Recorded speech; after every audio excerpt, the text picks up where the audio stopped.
Hi, my name is Ron Volk and I'm one of the store managers here at I-25 Kia.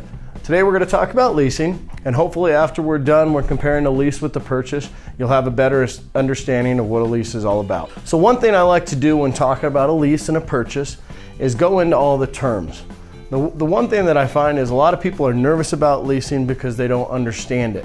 When you start talking about money factors and residuals, they're kind of foreign words.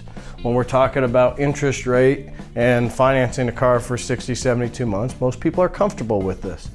So my goal here is not to tell you, hey, you definitely want to lease, or not to tell you you definitely want to purchase, but it's just so you understand your options. It makes no difference to us which way a customer decides to go.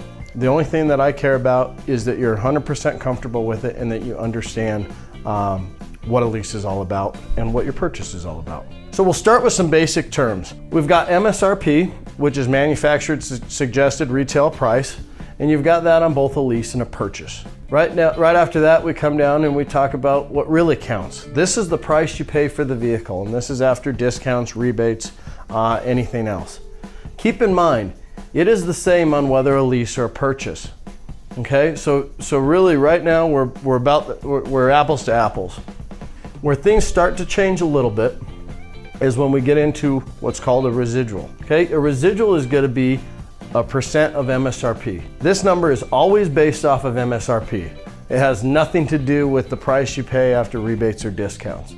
And what this is a predetermined number set by the factory so that we could base the rest of your lease payments on. So if you were to have a MSRP of, let's say, $20,000 and you had a residual of 50%, you'd take 50% of the $20,000 is going to be equal to $10K.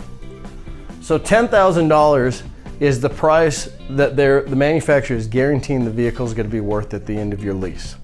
Okay, so the rest of your payments for a lease are going to be figured off of this amount. You're going to take the price you pay. Let's say in this instance, the vehicle is $18,000. You're going to take $18,000 minus $10,000, which leaves us $8,000, and then we're going to divide that by the term.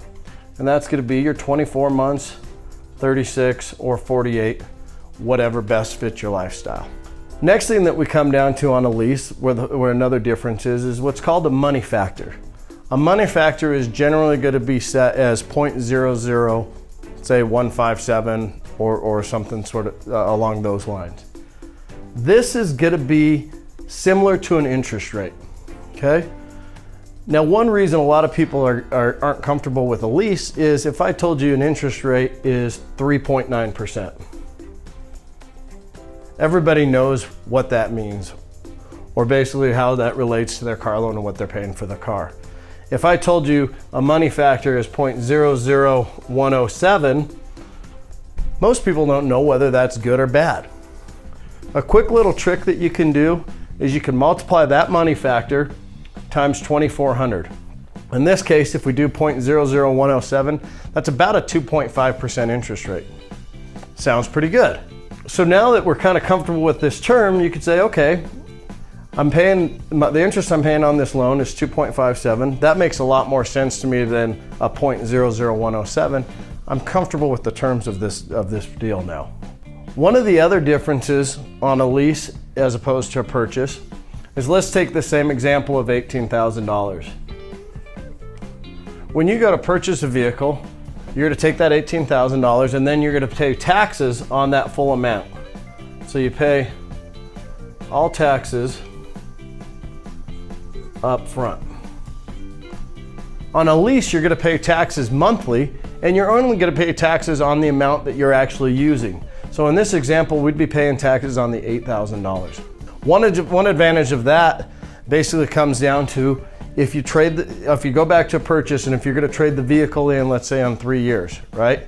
You've already paid all your taxes, you've already paid all your fees, okay?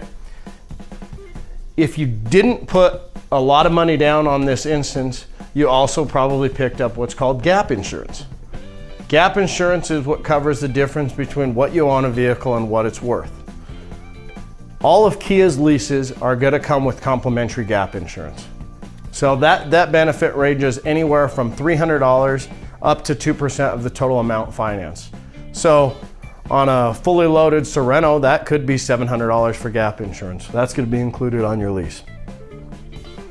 Okay, let's get back to the scenario where at the end of 3 years, right? That's one thing that I really like about leases is at the end of your lease, I like to refer this to as halftime, right? We're at halftime of the game because now we have options, right? You're at the end of the lease, these are your options. You can A, purchase the car for the residual value. Okay, if we go back up to this example, you're going to be able to buy that vehicle for $10,000. Think about it. You've got a one-owner vehicle that's still under manufacturer warranty. You know everything that's been done to it, and you could buy this car at a very good price. If you love the car, that's great. Okay, take advantage of that. 2, you could trade in the vehicle. Okay, this is a little bit different than just turning in your vehicle.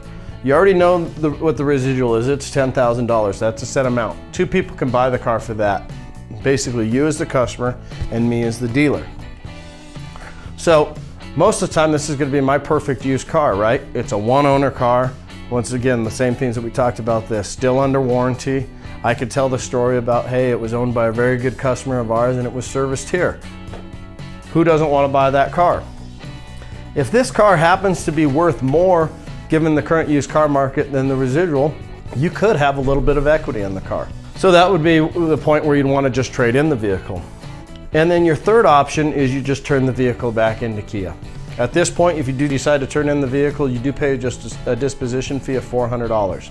Let's go back to this scenario.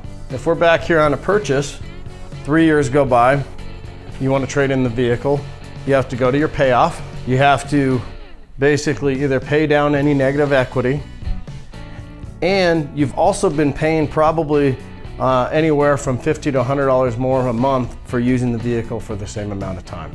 So based on what we've just kind of talked about here, if you go back and compare the differences between a lease and purchases, or the more likely compare the similarities, you'll find that these really aren't that different, okay?